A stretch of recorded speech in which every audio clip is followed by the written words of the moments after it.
2 Peter 2:1 says, "But there were false prophets also among the people, even as there shall be false teachers among you, who privily," now we're going to look at that word privily, "who privily shall bring in damnable heresies." Damnable heresies. Wow. You definitely want to avoid that, right? "Even denying the Lord that bought them, and bring upon themselves swift destruction." Now, what's that got to do with Calvinism? Well, number one, there's a lot of people out there.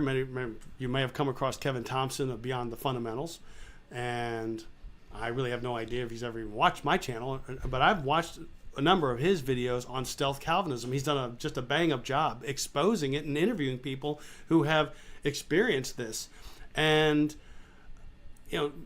documented what's going on in some of these churches where a Calvinist goes into a church under the idea that they're not a Calvinist. They lie about that.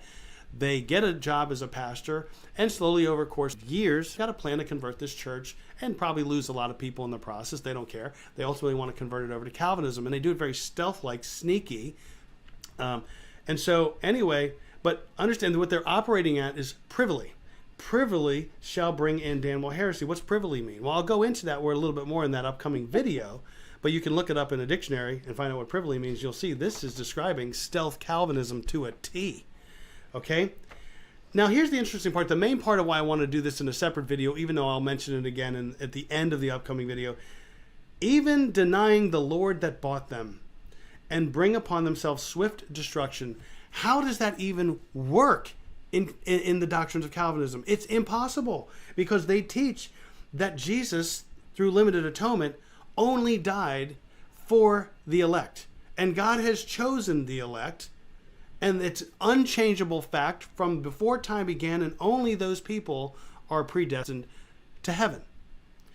How can that be? How can people deny the Lord that bought them? You get it? Oh yeah, I have run into this fellow before, and yeah, I think I'm not sure if I did anything on Radio Free Geneva about him. I might have. I don't keep track of all that stuff, but the fact of the matter is, it's sometimes hard to do a brief response to scattergun type stuff where people throw out everything but the kitchen sink, and they don't put out any coherent theology themselves. These are not individuals that you'd probably want talking to your local Jehovah's Witnesses or your local Mormons or your local Muslims. They clearly aren't really broadly founded and grounded in the Word. And so they just throw things out without any real connection. So, for example, in fact, I had just mentioned this at the end of the dividing line that we just finished doing. I was responding to a tweet from Leighton Flowers from a couple of years ago. Actually, it popped back up in my feed, and he was complaining.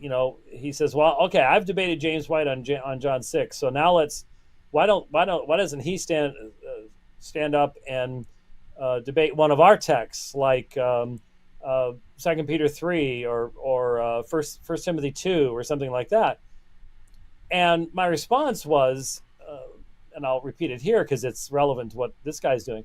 This text he's talking about, 2 Peter 3, 1 Timothy 2, none of them are specifically on the topic of soteriology. They're not on the topic of the atonement. They are passing phrases. So he's just used one, denying the Lord that bought them. And now he's got to, the whole context is talking about false teachers. But now he's got to somehow develop an entire doctrine of atonement out of a passing reference, rather than doing what should be done, and that is walking through Hebrews. I mean, you have entire chapters in the book of Hebrews discussing the means of atonement, purpose of atonement, the connection of atonement to God's grace and God's purposes. you have entire chapters dedicated to a particular topic, and you ignore them for your preferred application of a passing reference in a text that's not about the subject you're debating. That is, to me, the real strength of quote unquote Calvinism, is that when we present something like particular redemption, we're presenting it from Romans chapter 8, that incredible text about, and we're connecting it. It's in soteriological texts. It's in texts that are specifically about what salvation is, how God is glorified in it, how we experience it. And so we'll take Romans 8, we'll take the intercessory work of Christ, we'll talk about the perfection of the Father, Son, and Spirit working together and bringing the elect into salvation. We're drawing this from deep exegesis of consistent passages. We're doing the same thing in Hebrews, the priesthood of Christ, his ability to save the uttermost, those who draw near unto God by him, seeing he ever lives to make intercession for them. So we put together intercession and atonement. These guys don't try to do any of that. They don't even think about it. So when Leighton was talking about 1 Timothy 2, I read 1 Timothy 2. One God, one mediator between God and man, the man Christ Jesus. So what is mediation? What does Christ mediate? What is Paul's entire doctrine of mediation? And so if you'll just write this down, when you're looking at criticisms of quote unquote Calvinism, do you have any evidence these folks have actually taken the time to carefully engage with the biblical exegesis that has been offered, not only in the past, and I mean all the way back to the 4th century, in between time, people like Gottschalk, and then of course the Reformation, and people afterwards, people like Zanchius and people like that, all the way up to the modern period of time, the great Princeton theologians, the Warfields, the Hodges, up to the modern day of someone like an R.C. Sproul. Do they engage their original language exegesis? Most of what you're going to find on YouTube is not from people who can actually read the New Testament in its original language. It's just not. And so you have this positive presentation from texts that are specifically on the topic, that give the Reformed understanding of soteriology. And what you get from the other side, just write it down and watch it, are passing references where they're applying an interpretation saying it must mean this. So if these false teachers are purchased, even though when the term purchase is used in the New Testament, whenever it's referring to actual salvation, the purchase price is always mentioned. There's no price here. This is drawing from Deuteronomy 32. There's an excellent long article at aomin.org by a friend of mine by the name of Simon Escobedo on that particular text that goes far beyond what we need to go to this evening. But the point is, it's a text talking about false prophets. It's not talking about atonement. And so you're having to make an application there that's not necessary in the context, but that's all you can find. Because if you're going to go to the text like Hebrews 7, 8, 9, and 10, where you specifically are talking about the atoning work of Christ, your system's not going to work there. And that has been my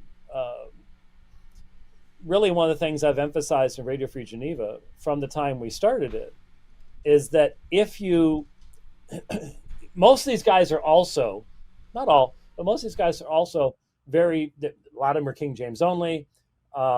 He mentioned Kevin Thompson. He certainly is. And they're all going to be very strongly anti-Catholic.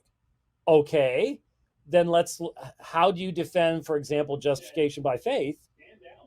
You're going after on our side. I've got to close the door here. Rich is doing something with a... All right, no problem. No problem. All right, no problem. 1 second. Well, I hope you guys are enjoying the show thus far, man. We're going to definitely get a thorough... Sorry about that. It's all right. I guess I will have to text Rich. Turn off the stuff. Anyway, that's what you're going to discover over and over again, whether it's on the sovereignty of God, whether it's on the deadness of man and sin, whether it's on what election is. You're going to find that Reformed folks can walk through texts. I can walk through Ephesians 1. I can walk through Romans 8 and 9. I can walk through John chapter 6. And the other side is going to have a snippet, a half sentence here, a half sentence there, that is then interpreted. That can't be true because my interpretation of this is true. We'll see it over and over again. I'll bet you before we get done, I don't know what else you've got to play, but I'll bet you before we get done, you're going to see that happen. Yeah, I know sometimes it's a bit of a clever argument. They reference 2 Peter chapter 2, verse 1, and say the portion of scripture where it says, even denying the master who bought them, bringing swift destruction. They were attempt to try to make it almost as if it's overriding, I think it's unconditional election, I believe, or... well, no, they're arguing there that these false prophets were atoned for by Jesus. Yeah. That's the argument, is that they're going to be lost, but they were atoned for. They were part of the atonement. And again, the point being that when it talks about being purchased, that term that is used there, when that is used in soteriological contexts, the purchase price is always mentioned. Redeemed by the blood of Christ, purchased by the blood of Christ, something along those lines. That's not here. That's not in this text.